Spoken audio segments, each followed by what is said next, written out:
Eu sou Crisanto Dantas, aluno do curso de Pedagogia EAD da CEDES, no Polo de Currais Novos, do 8º período, aluno concluinte, e estou pagando a disciplina, de Educação de Jovens e Adultos, e desde já fazendo esse trabalho como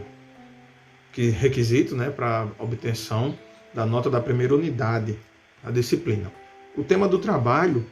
deste vídeo, estou fazendo só porque não tive como me agrupar, porque os alunos que estão concluindo já estão com os grupos, e a professora autorizou que eu fizesse só, de acordo com a tutora.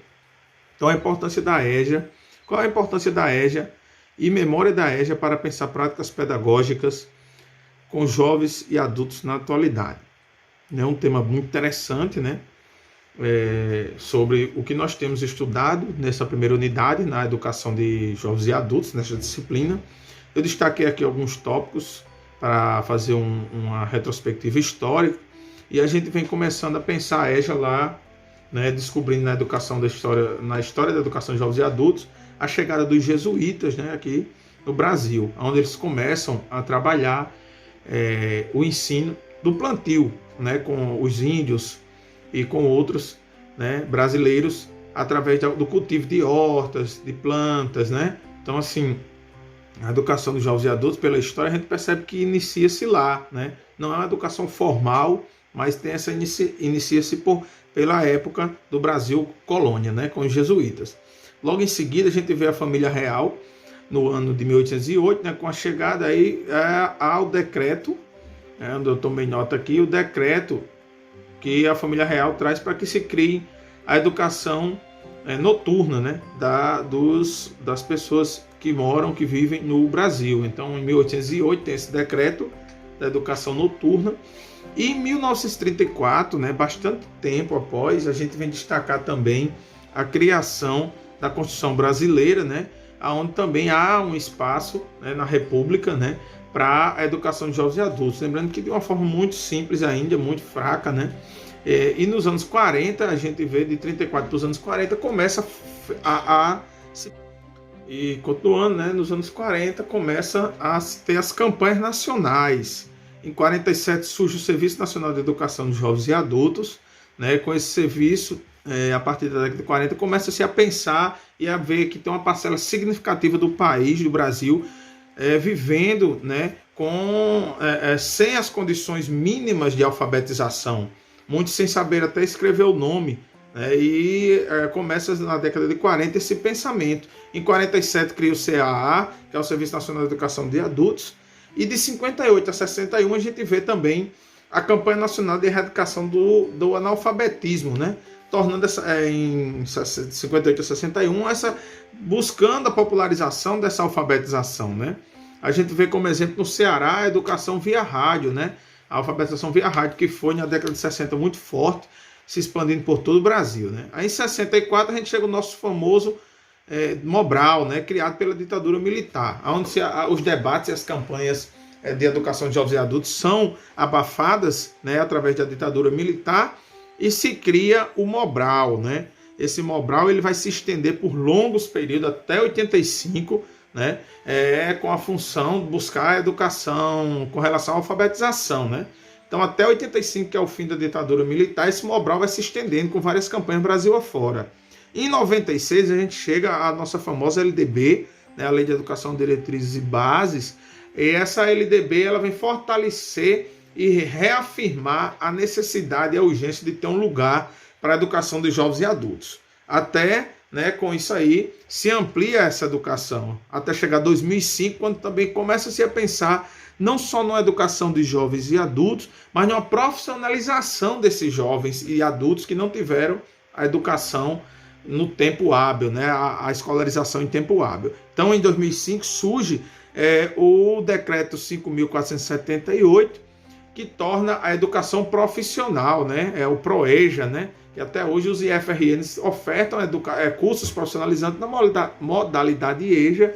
nos turnos noturnos, Lembrando que essa educação sempre vem aos turnos noturnos, É uma breve retrospectiva, Hoje nós sabemos que estamos num período pandêmico, e a educação de jovens e adultos passa por uma dificuldade também, como todos os níveis de educação, mas principalmente a de jovens e adultos, como trabalhar essa educação durante a pandemia, né? E também como pensar esse histórico de lutas, de idas e vindas, desde o Brasil colônia até os dias atuais, na educação na modalidade de jovens e adultos, né? O que isso vem nos trazer de contribuição. E nós percebemos que é uma educação que, por mais que se converse, que se lute, que se batalhe, que se organize movimento social. O vídeo está sendo feito em partes, pessoal, porque eu não estou conseguindo gravar num vídeo só, devido ao problema no meu celular. Então, assim, pensando na importância das práticas pedagógicas, né?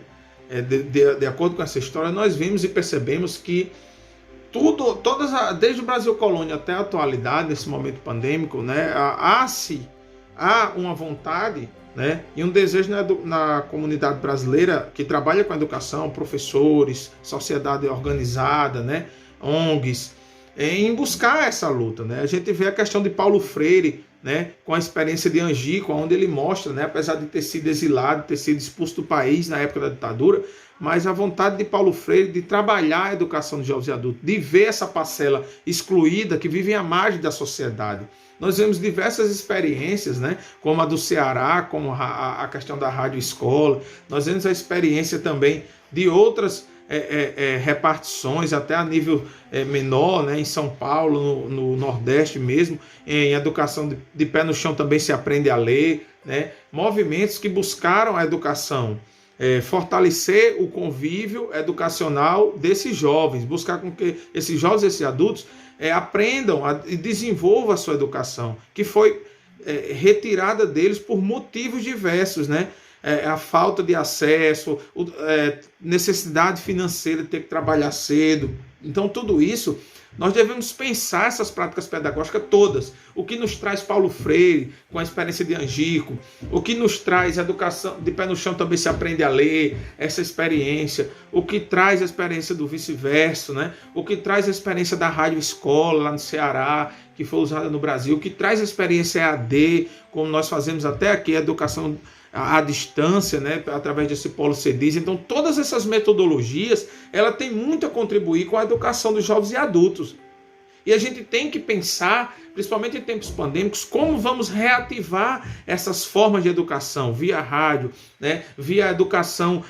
cultural, a partir do pensamento freiriano, né, de educar através das práticas que o aluno tem, do jovem, do adulto. Então, toda a experiência de vida que esse jovem teve, né, no sítio, no campo, na labuta, na sua profissão, como vou alfabetizá-lo utilizando as metodologias que cheguem até eles. Não é como Paulo Freire disse, buscar uma forma, não de que Eva viu a uva, né?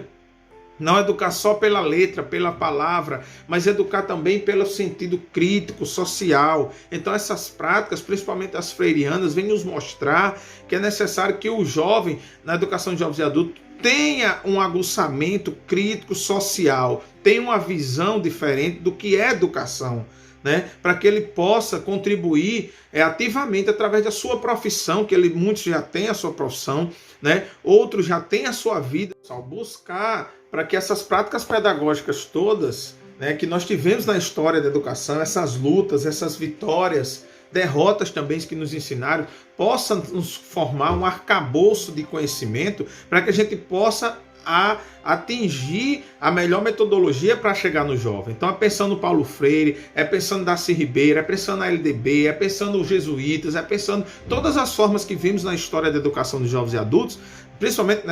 nessa disciplina, que nós vamos pensar e repensar a educação dos jovens e adultos no Brasil. É pensando no decreto que cria a profissionalização dos jovens e adultos, é analisando, é lendo, que nós podemos dar uma resposta melhor à sociedade e incluir esses jovens e adultos na alfabetização, né? Na educação, não só para aprender a ler e escrever, mas aprender a ser crítico, aprender a ser um ser social, crítico, participativo e também profissionalizar esses jovens, né? Para que eles possam pensar numa faculdade, para que